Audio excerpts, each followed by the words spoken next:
when I should have let myself go.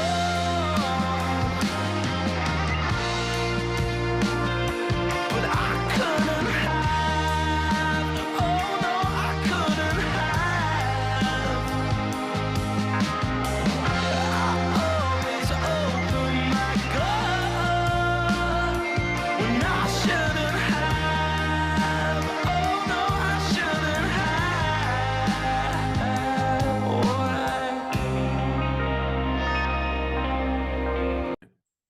Thank you very much for allowing me to do this. It's always a privilege talking with like-minded folks, different philosophies on things. So my blonde brain can try and compute a couple more things. I've got a Neanderthal-sized brain, mate. It's really not good. I can pick things up and basically take it from A to B, and other than that, not much else goes on up there. But philosophy on this training thing, I'm interested in people how they arrive to the philosophies they end up adopting. So should we start there? Yeah, let's start there. Go on. Well, okay, so my journey really into this whole kind of holistic therapy, health, wellness kind of arena has always been there, I think, in some form. You know, I've always been into kind of exercise, movement, looking after the body, looking after the brain, and all of that. That's always been part of who I am and part of my DNA, I think. But I think it took a real kind of, my life took a massive pivot when after almost 25 years in the computer games industry, I started really experiencing some really challenging times, and I couldn't quite figure out what was going on with my life and why I all of a sudden couldn't articulate. I couldn't do the job that I had been doing for such a long time. I was in a senior leadership role. I was in kind of my mid-40s at that point, and you know, I really started to question what was going on with me mentally, because I just couldn't recollect, you know, information that was easily, you know, part of my day-to-day life. You know, I'd been in the industry for, you know, almost, you know, 2.5 decades, and I just thought, you know, if I'll be honest with you, I thought I had early onset dementia. I seriously thought that there was something going on with my memory capacity and my cognitive function. And then as part of my kind of physical kind of activity, I was a keen runner. So I just completed a half marathon, and it was taking me days to recover from it. And I was getting aches and pains that I'd never experienced before.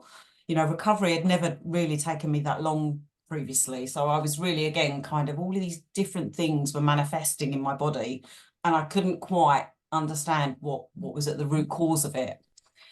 And of course, I turned to the kind of medical profession, and I was pulled from one specialist to another. And after months of kind of exploratory kind of different specialists and whatever, and kind of eliminating certain things, the final doctor, the osteopath, decided that I had early onset arthritis in my back. And he wrote out, you know, prescription and said, "Here you go, madam, here's your prescription." And I was like, you know, honest question, how long do I need to be on this medication? And he said, "Oh, for life."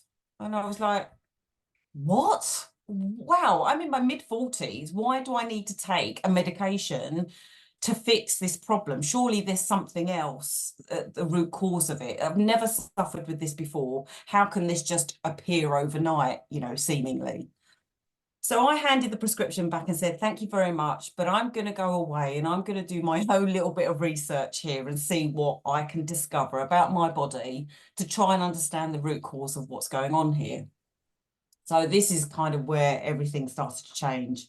And that kind of whole period of, you know, self-discovery, awareness, education, kind of reading every bit of information that I could grab my hands on, I kind of discovered that I had inflammation in my body, because, you know, anything with itis in it means that there's inflammation that exists in the body. Of course, I didn't know that. I wasn't medically trained. I had never really delved into my kind of physiological kind of makeup before.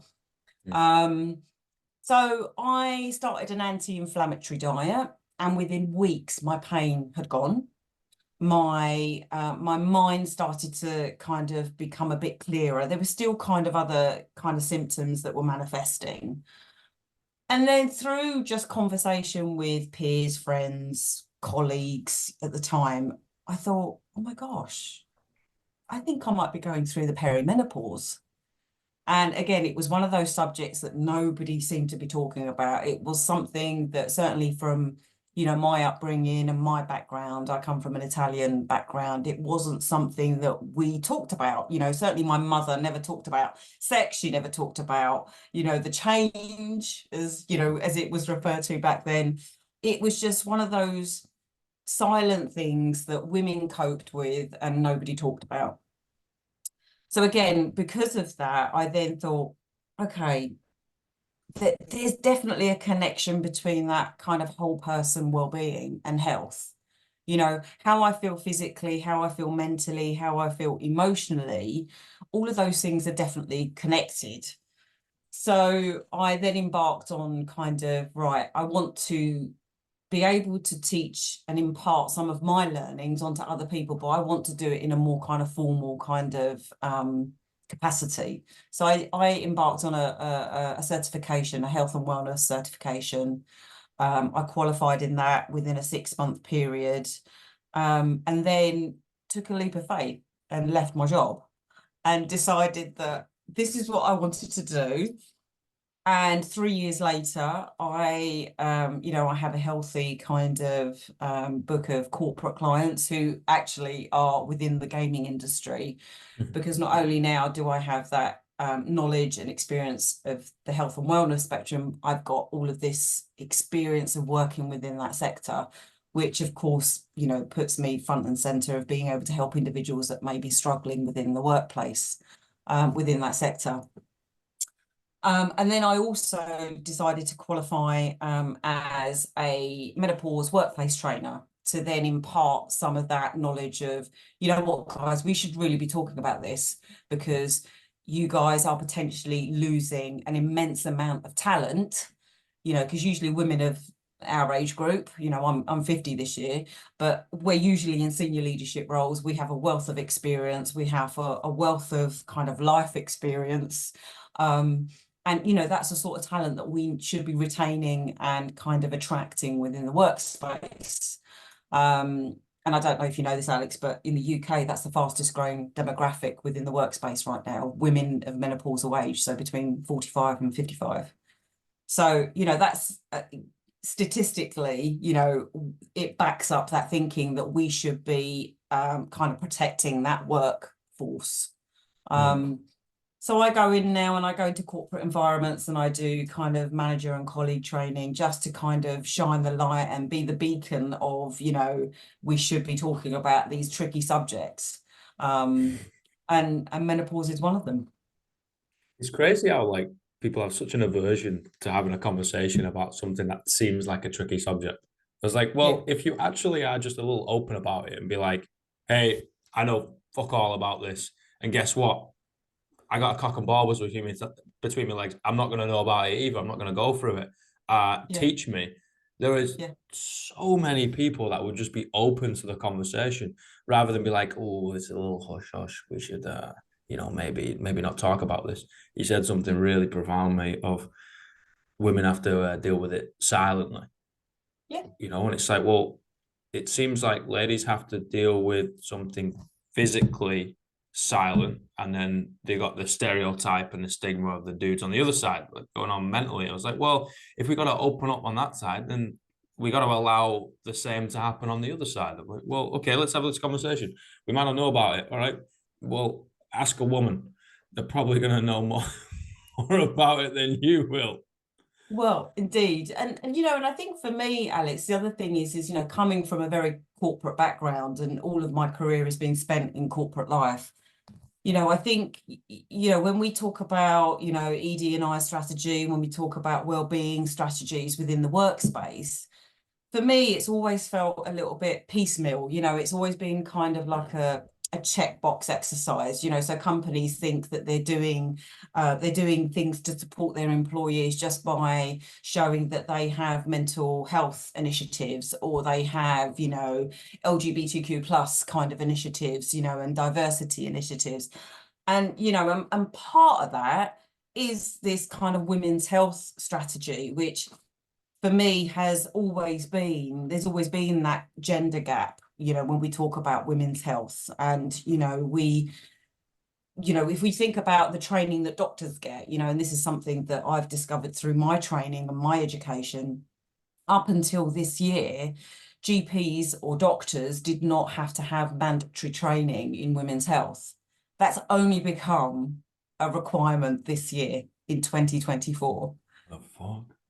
So again, it's an astounding, you know, piece of information. You can see the reaction that kind of, you know, gleans when you kind of share that, because people, that's crazy. Yeah. You know, women have been having babies for, you know, thousands of years, and women have been coping with menstruation and menopause and all of these things. And, you know, actually doctors they get very little training in it currently. So again, it's kind of shining that beacon and going, look, we need to advocate conversation here, and we need to advocate, you know, education and awareness, so that we can support those, you know, those groups, those individuals. And actually, the one thing I will say is menopause actually affects everybody. It's not just women. Yeah. Because you will know somebody in the workplace, you will know somebody within your family, you may have a partner who eventually will go through it. You know, there may be somebody that, you know, is going through some kind of medical intervention, which means that they may be going through early menopause because of the kind of treatment that they're receiving, you know, whether that be, you know, hysterectomy or a cancer kind of treatment that they might be receiving. You know, that kind of puts those individuals even further on the back foot, because, you know, the primary goal there is to treat their medical kind of issue, you know, whether that be an illness or, you know, whatever it might be. And actually, if they go into early menopause, you know, that becomes a secondary kind of aspect to their treatment and to their kind of their fundamental kind of you know, recovery. So yeah, lots to think about there. And, you know, and for me, it's kind of like, you know, we just need to have that open and honest conversation. And for me, it extends out into all areas. You know, mental health is another area where we should be kind of encouraging, you know, and I think we've made strides in that area. But I think, again, it feels like we need to kind of move forward a bit further with that, in that people should be absolutely safe in the knowledge of sharing what they might be going through, and that, you know, if they're navigating a tricky period in their life, you know, we should be encouraging those open conversations. What do you think is a So for limiting me, that's factor? definitely well, I think primarily, you know, as a health and wellness coach, and kind of still being in that corporate environment, but hearing what people share with me. And obviously there's that kind of client, kind of coach confidentiality thing that goes on. But kind of hearing from them that, you know, perhaps they're not being managed by individuals that show empathy or compassion. You know, I think and I can only talk from the sector that I'm working in or have worked in. It's still quite a young kind of, you know, when you look at the demographic, it's still, you know, kind of skews quite young. And I think any individual that's kind of progressing through the ranks and kind of progressing through their career, and again, this was something I experienced when I was very young. I started when I was 20 in the industry. So I kind of worked my way up, and at no point was I ever given any manager training, and what I mean by that is, how do you manage people? Because that is a very different skill set to managing the work that you are there to do, right? So those two things are very separate as far as I'm concerned. And I don't think we adequately prepare individuals that are progressing through their careers to manage people. And I think Do you know what I mean? I think it's that, you know, they don't necessarily understand that there has to be empathy and compassion. We have to take on board, you know, external factors outside of the workspace.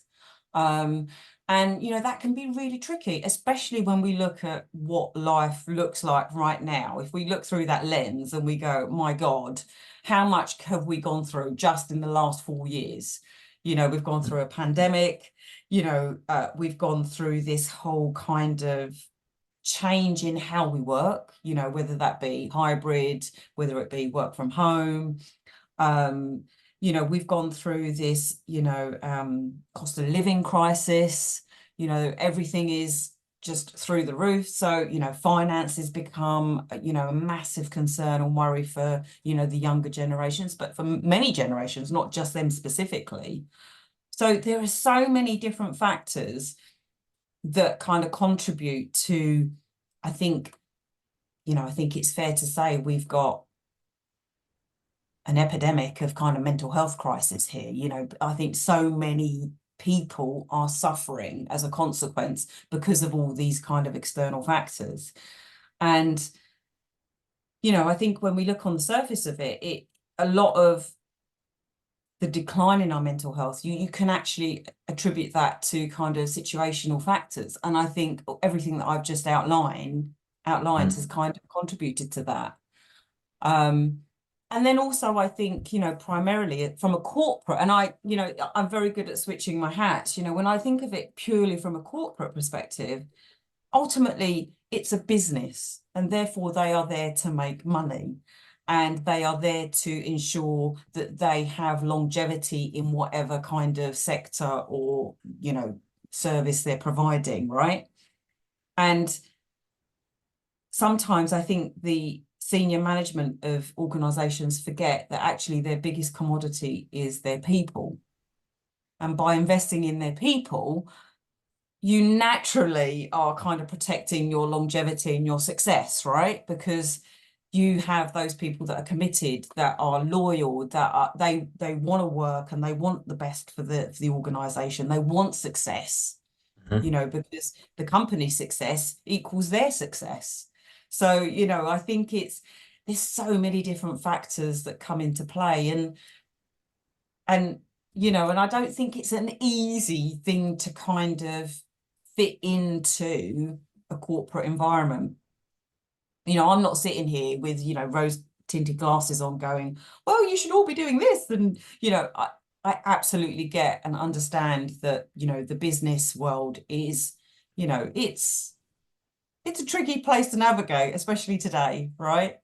So there are lots of factors that come into play here, and you know, I just implore people to just think about the people that they have in their teams, because for me they are the most important aspect of any business. I completely agree. I completely agree. And I find it baffling how we just look at productivity, output, you know, binary things and be like, okay, yeah, it's all about the work and the money. And I'm like, but what happens when the person breaks? Yeah. Like, there's nobody to steer the cart. The cart's going to go off the beaten track, unless you want to purchase robots. Yeah. You know, then all right, understood. We've seen it in the manufacturing business. You know, now you've got like machines to do it. Yeah, sound. But then our job is also going to have to change again to do less of the A to B work and more of the street smart people management work. And I find it so, I guess I blame academia a little bit, because we're so strict on go to school, get your grades, do this, go to university if you can make it, you know, and then go do that and climb that ladder. And I was like, okay, we've got people who are pretty smart and pretty intelligent in a very small niche. And hopefully they're then going to get a job in that niche, right? Yeah. Okay, because a lot of them don't end up using the degree, but that's a different story. All right, sweet. You've got a job in that niche. Sweet. Now you're going to work with people. Yeah. And then because you're good at doing your job, now you can manage other people. But that's a completely different set of fish. And then when people are like, well, what do I do? I was like, I don't know, mate. maybe listen to them, maybe care for them, you know. And I find it a little strange. And to be honest, I see it every day in the gym. You know, you've got somebody who's didn't do the best in school. I stand up front in my tracksuit bottoms and I tell people how to do exercise. And then I look at them, you got these CEOs, you got these corporates, you got these accountants, fantastic, highly educated individuals. And you look at them and you're like, guys, look around. Like, why are you doing dumb stuff? Oh, I didn't realize. I was like, how? And it really does highlight the book smart and the street smart difference. And I think we need to do a bit more of a job of like, maybe we get off the phone, maybe we get off the laptop and out of the book, and maybe we go like rub shoulders with people, because that it creates friction and abrasions, and it's tricky, you know, and it's difficult. But then you end up learning and you end up figuring it out. And then when we're in the workplace, fingers crossed we can do it while we're at school. When we're in the workplace, we're going to make less mistakes. And I also blame wokism, right? I'm not a fan of it because everybody is treading on eggshells. And you mentioned two things, right? Empathy and compassion. It's like, if I'm treading on eggshells because I don't want to make a mistake, because I don't want to offend you, I'm going to extract myself from the conversation. And I'm just going to like, okay, yeah, sure, no problem. Tick the box. All right, I'm out. Sigh of relief. I'm not going to get a disciplinary. You know, it's like, well, how about we allow each other to fail? You know, that's okay. Like, I might say something that offends you, but guess what? You let me know and I won't say it next time. Yeah. And again, it's part of that education, isn't it? It's part of learning. It's part of growing. It's part of life. It's part of adulthood. Yeah. You know, I'm sure, you know, in my past life, I've probably said things that have offended and that were inappropriate, that were probably un-PC. But at the time, I probably didn't know that. And actually through maturity, through experience, through talking, through interactions, you know, you learn and you go, right, okay, I get it now. I didn't know that before. I was ignorant to that particular subject or, you know, thing that I shouldn't have said perhaps in that way. But now I understand. And thank you for imparting that with me, because now I feel empowered to understand and not repeat the mistake again. You know, and I think you're absolutely right. We are a society that is scared.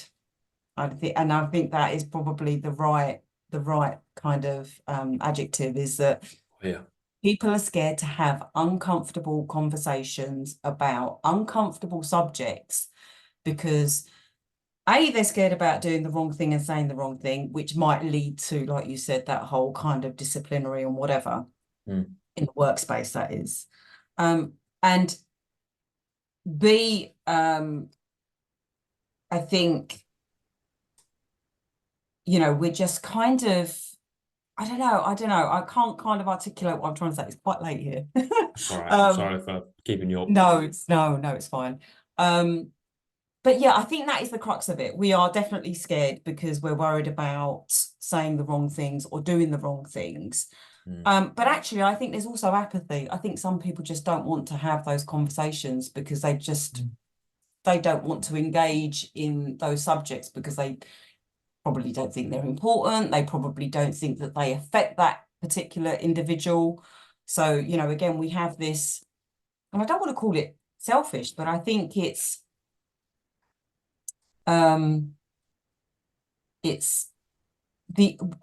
there's a lot of individuals not wanting to get involved with other kind of aspects that don't affect them directly because they are really focused on their lives and their lives alone.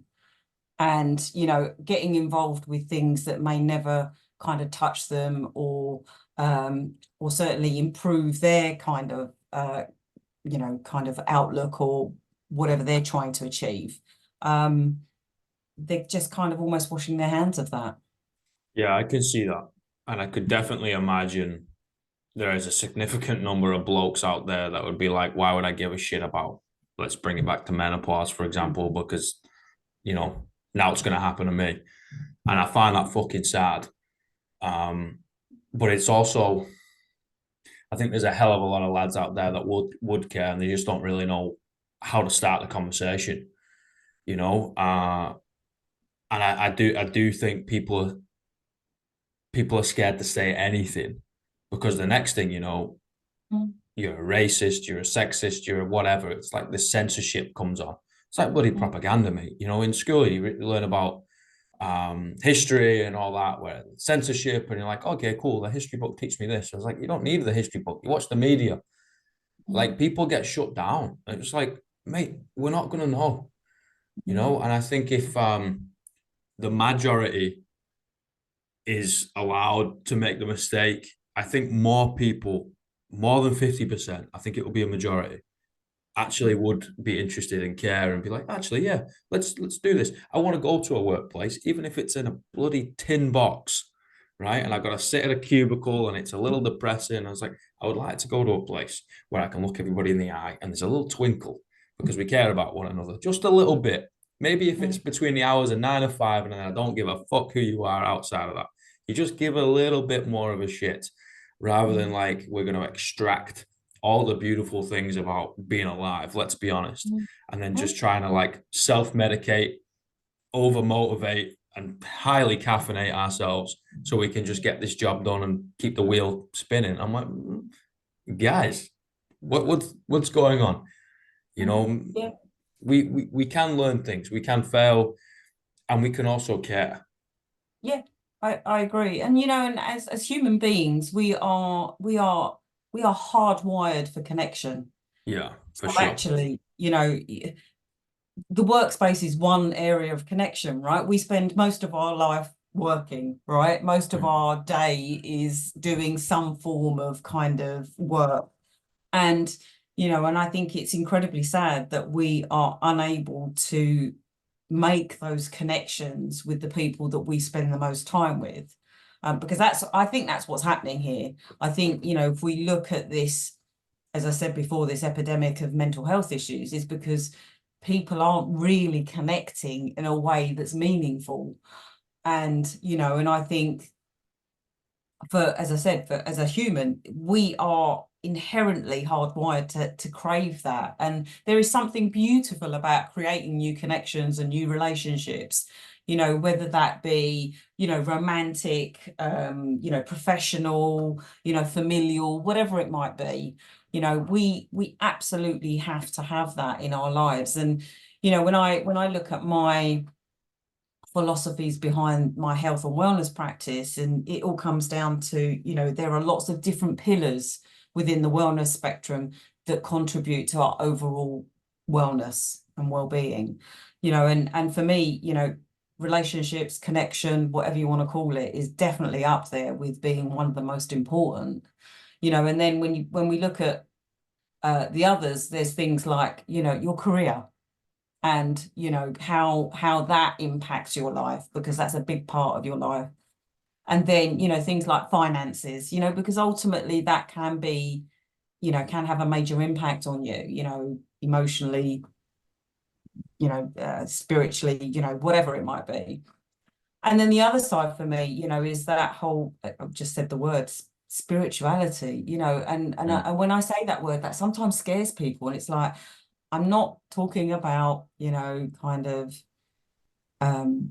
religion or anything like that. It doesn't necessarily have to be that. It can be. And you know, again, I'm not dismissive of that. Whatever works for you. But for me, spirituality, what it means to me is understanding your life purpose, understanding who you are as an individual, what your values are, you know, what you want out of this thing that we call life, and understanding what that is and what your purpose is, really is kind of just connecting all of those big things, you know, your mind, body, soul kind of connection, you know, that whole person well-being, which is what I kind of, my mantra in all of my kind of sessions. You know, you've got to figure this stuff out, you know. And again, I think with the, you know, my experience with the younger generations, a lot of their thinking comes from this, like you said, this societal kind of conditioning, or this familial conditioning. I do this because my parents told me I should do this, or I do this because my school told me I should do this, or I do this because everybody else is doing this. No, actually, I rip up all of that thinking and go, what do you want to do? What makes your soul sing? What puts fire in your belly? What makes you get up in the morning and want to skip out the door? That's the questions you should be asking yourself. Because if you are literally getting up and you are dreading, and, you know, interestingly enough, one of my clients is struggling at the moment. And I sent him a message because I knew he had been signed off work for a couple of weeks. And I said, are you okay? I've not heard from you. And he said, yeah, I'm okay. But on the way to work this morning, I had a really massive panic attack because it's my first day back in the office. And, you know, I don't know what to do. And it's kind of like, you know, that breaks my heart when I hear that, because I think this is somebody who either is in a position that absolutely hates what they're doing, or they're so scared about their performance in the workplace that it's creating all of this anxiety. So the mere thought of actually having to go back into that environment is sending them into a tailspin. Yeah. You know, either way, it's a really shit situation, right? Because nobody should feel like that going to their, in my mind, I feel like nobody should feel that way going into the workspace. You know, I agree. And people getting the Sunday, was it the Sunday blues, or what do they call it? Yeah. Sunday scaries or something like that. scaries. Yeah, that's it. Sunday That's it, Sunday scaries. scaries. And I'm like, I mean, like, I fucking I basically wrote a book about it, you know, fucking, there you go. It's right there. Of like, these things happen, right? But the whole premise is, who are you? And if you have a fucking unquestionable pillar, I know who the fuck I am. The morals, where you want to be, what brought you to the way you are. You know who you are. You know, you are spiritually sound with yourself. Then yeah, it might seem a little scary going into work, because you have to be there, because you've got dependent kids and you've got a partner, or you've got a mortgage, or you've got whatever. You could say whatever you want. You've got all these responsibilities. No problem. But you know who the fuck you are, and there's going to be certain things that you aren't going to accept. And even if you do have to accept it in the short term, it's not going to bash you around. It's not just a, aye, Captain, like, I'll do whatever you want to do. I was like, no. You're an individual, and you know who that individual is, because you've spent time with them, and you've stared in your abyss, and you've seen what stares back at you. But you can also smile in its face. Yeah. Right? And I think too many people, first of all, have no idea who they are. And second of all, just accept whatever shit is thrown in their way. And unfortunately, I've never been in this corporate situation. Never worked a 9 to 5. Always worked in a kind of random, crazy, you know, jobs, fitness industry, like in writing books. It's weird. And also picking things up, like hired muscle type stuff. But you end up rubbing shoulders with a lot of folks in those environments, the white collar type scenes. And I look them in the eye. Be like, mate, like, you don't have to accept that shit. You're not somebody that you just kick around like a can on the street. And if this ain't good, spend the next 3 months looking for another job. Or figure it out. Go figure out who you are and what you want to do to make your life better. 100%. Because, you know, I think, you know, and again, it's a phrase I use a lot, you know, no job is worth your mental wellness. Oh, fuck no. No job. There's not enough money in the world, mate, because there's always another penny. Because once you get it, you'll have spent half of it, you know, blown some up your nose. You'll have done whatever you were going to do with it, right? And then you're like, oh, well, I could make an extra $1,000, right? And you're like, exactly. It never scratches the itch. It doesn't happen. We've played dice before, mate. We know what happens when it goes snake eyes. So stop playing frigging dice. Yeah. Well, don't take my word for it. I'm really blonde. Mate, I got a question. Yeah. What are the 3 words you would tell your younger self? You got this. Oof. That's it. You got this. You know, I think all that fear, all that doubt, all that worry, you know, all that procrastination, you know, you got it. Absolutely, you got this. Because, you know, life isn't linear, right? It's not a straight road. It's going to throw curveballs. It's going to throw challenges at you. And you know what? Something beautiful comes out of those challenges. There's always a lesson in the shit that life throws at you. I genuinely believe that. And if you haven't learnt the lesson the first time, the universe will continue to throw that lesson at you until you learn from it, right? Yeah. That's my philosophy. So, you know, if you can continue to tell yourself, you got this, you're okay. Hey, Simple. thank you so much. You're welcome. It's been It's great been talking. an I'd love honor and a to know privilege, more mate. about your book, Alex. Oh, yeah. Well, it's out. I can send you a copy. Yeah, do it. It's the third one. The first two was poetry, and Oh, this one wow. is more reflections. So Nice.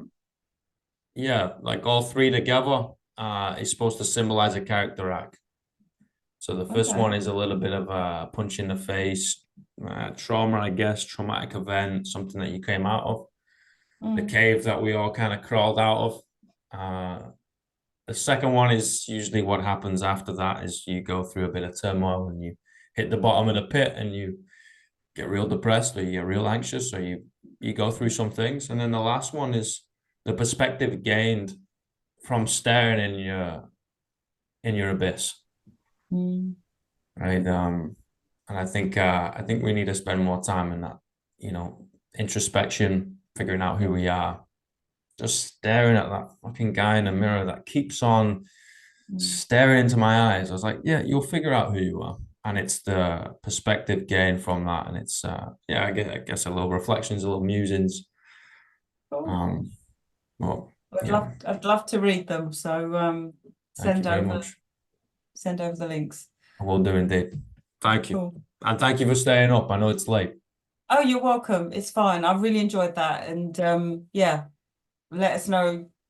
I would love to, because I am thinking of starting my own podcast, strangely, more on kind of women's health and things like that. But would love to, if I do eventually get started with it, have you as a guest on my kind of Let's do it.